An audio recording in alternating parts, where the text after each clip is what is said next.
When you hear the name Falcon Lair, one thinks right away to matinee idol Rudolph Valentino. And why wouldn't you? Valentino purchased this property in 1925 from realtor George F. Reed, who built the property in 1923.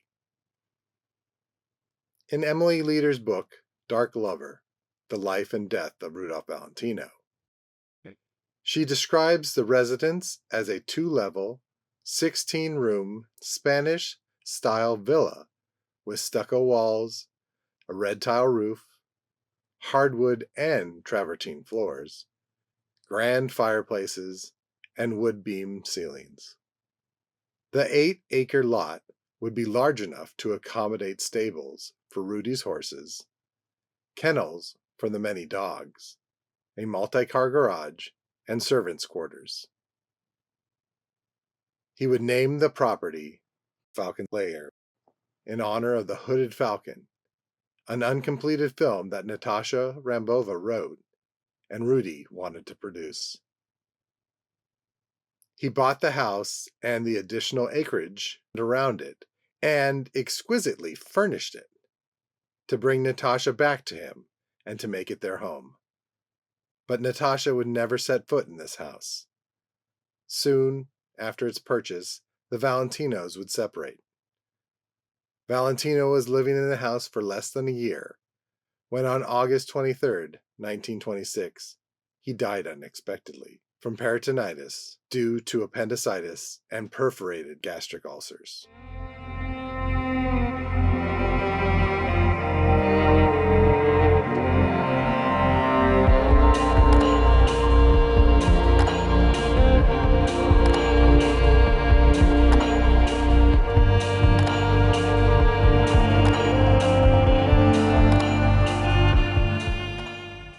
The Valentino estate owed more than $100,000 in back taxes to the U.S. government, along with other outstanding loans and bills Valentino left that needed to be paid in full. His manager and executor of the estate, S. George Allman, would decide to auction off Valentino's estate to repay what was due. The auction took place on December 10, 1926, at Hollywood's Hall of Arts Studios. Over the next few days, everything from furnishings, books, clothes, costumes, props, jewelry, artwork, horses, dogs, cars, and itself were sold to the highest bidders. The house would be sold for $145,000 to New York diamond broker Jules Howard. For unknown reasons, though, the sale of the house was never completed, leaving empty for a long time. There would be caretakers of the house living there. Even Alberto, Rudy's brother, and his family would live there in the servants' quarters at times. There would be a few renters here and there, but they never seemed to stay for very long. Around this time was when the rumors of ghost sightings and mysterious spectral lights were seen in the empty abode.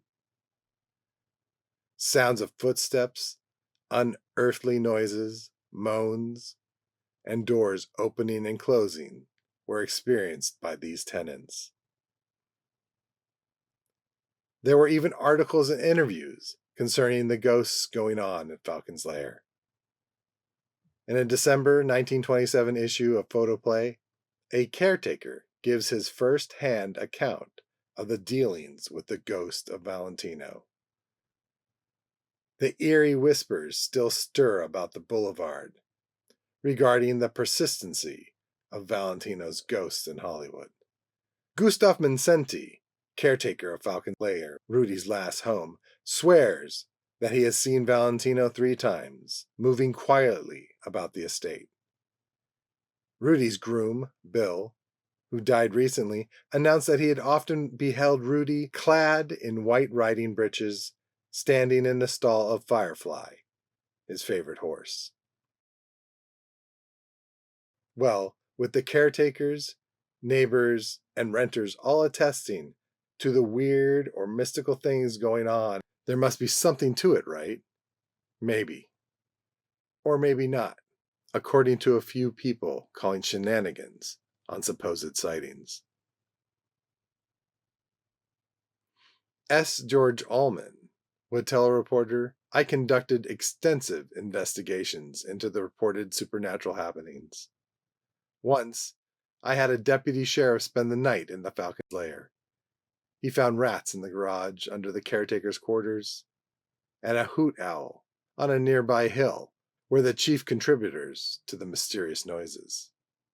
In the St. Louis Dispatch in 1931, it would be said that a caretaker who may have produced the whole thing. Evidence was found left behind in the basement of the house. A mysterious cabinet and carefully concealed wires that were used to hoax communication with the deceased Valentino during possible seances. Quoting from the article, "Now, caretakers are not supposed to entertain parties in the property they guard. They're expected to keep people outside instead of taking them in. But for one, the possibilities were too good to pass up, particularly when many people wanted to peep inside Valentino's mansion. So a few years ago, little groups began appearing at the massive iron gates about twilight and were admitted. The guests would be taken through the halls to a room where a few seats had been placed. The caretaker would excuse himself for a moment and go shuffling to the basement.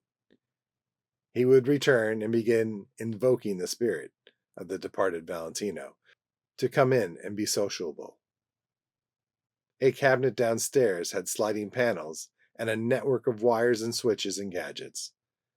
After the caretaker's trip to it, a soft blue-green light would become diffused about the occupied room, and something ghost-like or ethereal would drift in. The light was barely discernible through the closed windows from outside, yet many people reported seeing it at times. A later renter, who I will be speaking about next, and an electrician would find electric light wires secretly hidden in Valentino's bedroom, a drawing room, and what was to be Natacha's room. These wires were not connected with the central lighting system. Were these for tricks planted by a caretaker? They seem to be. It feels like all these haunting stories were just that, stories. I believe that we can thank this renter for putting the kibosh on ghosts. Thank you, Mr. Harry Carey. In an article from the April 1930 issue of New Movie Magazine, titled, "I'm Not Afraid of Ghosts," actor Harry Carey tells the story of renting the supernaturally enriched Falcon Lair. Harry Carey was returning to the States after filming Trader Horn for over 8 months in Africa and needed to find a home to rent in or near Beverly Hills. Nothing that he was shown was good enough. He needed space and wanted to be able to ride and shelter his horses. Hesitantly, he was told about the Valentino estate. Not understanding why he was not shown this property before, he was told that there were reports that it was haunted by Valentino's ghost. Mr. Carey, having known Rudy when he was alive, said, "I wasn't afraid of him then. Why should I be when he is dead?" Mr. Carey leased Falcon's Lair for a year, and he and his family moved in. It only took a day for mysterious sounds to begin, and Harry dismissed them and hunted said noises down. Every sound he was able to find the cause of it, repair what was causing it, and the sound stopped. Copper weather stripping that was loose under the porch was found to be the cause of the eerie screams heard. Loose floorboards flapping in the winds that were to sweep down the canyons and all around the corners of Falcon's Lair. Even one of his children didn't believe in the ghost story.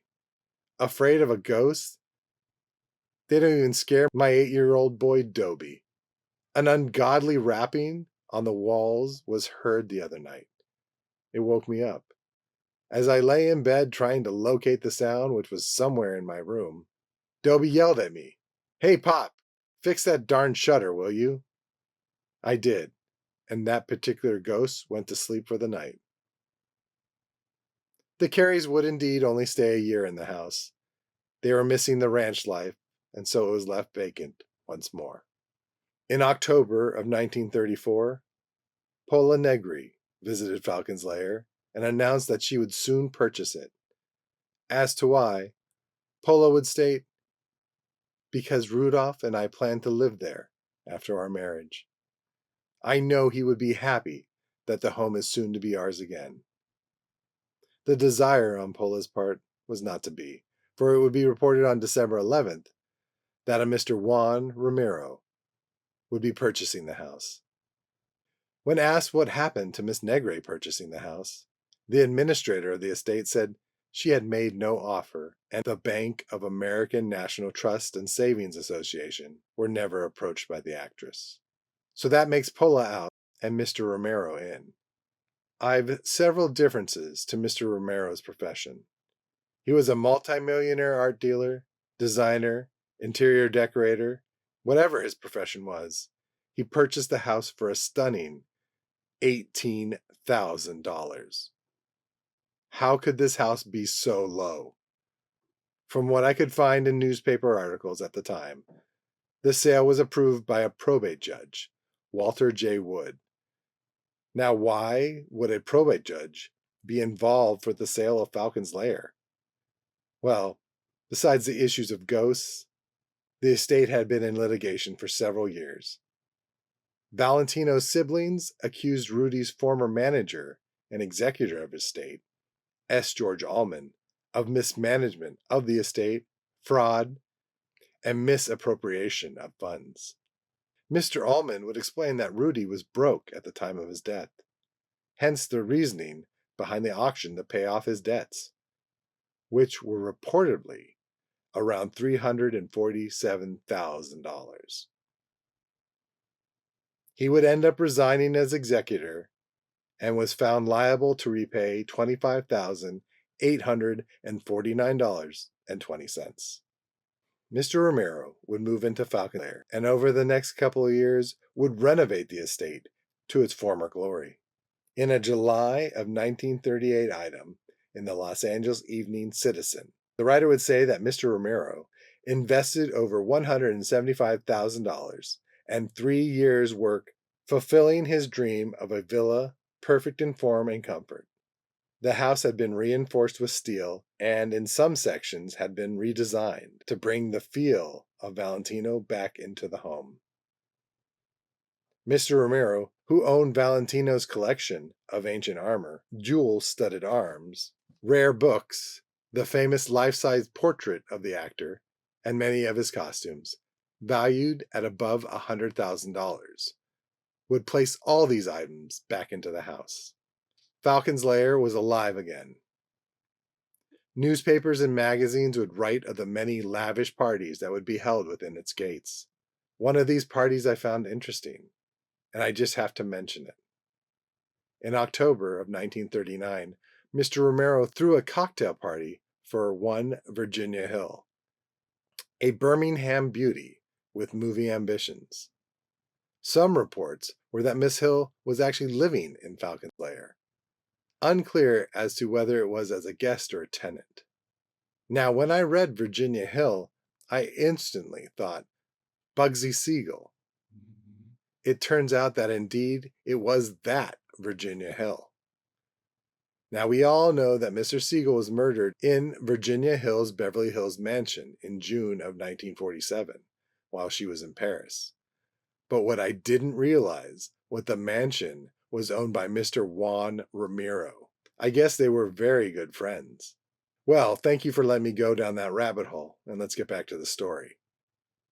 In 1943, Mr. Romero would even invite the public onto the estate when he held a benefit party for the American Red Cross. Around 3,500 people visited the grounds and were able to see all Valentino items Mr. Romero had out on display. The Los Angeles Times would write one of its most popular stops on the estate was the shrine at the base of the grounds, where a candle burns constantly in memory of the sheik who died in 1926. There were dancing, fortune tellers, and Alberto, Valentino's brother, selling autographed copies of the star's private diary. Pola Negre, Theda Bara, and more contemporary stars would be in attendance. All the proceeds were given to the Red Cross. Parties and benefits. What more could be asked of Mr. Romero and Falcon Lair? Well, how about a wedding? Yes, in August of 1945, an elaborate garden wedding in front of Valentino's shrine, May Mann, a film magazine writer and former Miss Utah, married aircraft executive Alfred Leon. Attending the nuptials were the cream of the crop of Hollywood. Joe Brown gave the bride away. Kobina Wright Sr. served as matron of honor. Maria Montez as bridesmaid, and Kay Williams as maid of honor. Juan Romero served as best man. Also announced in the papers was that Mr. Romero had sold Falcon's Lair to actress Anne Harding, but with the understanding that she was not to take possession until after the wedding. Goodbye, Mr. Romero, and hello to the next owners, Anne Harding and her symphony conductor husband, Werner Janssen. Not much could be said about their ownership, because it would only last 9 months,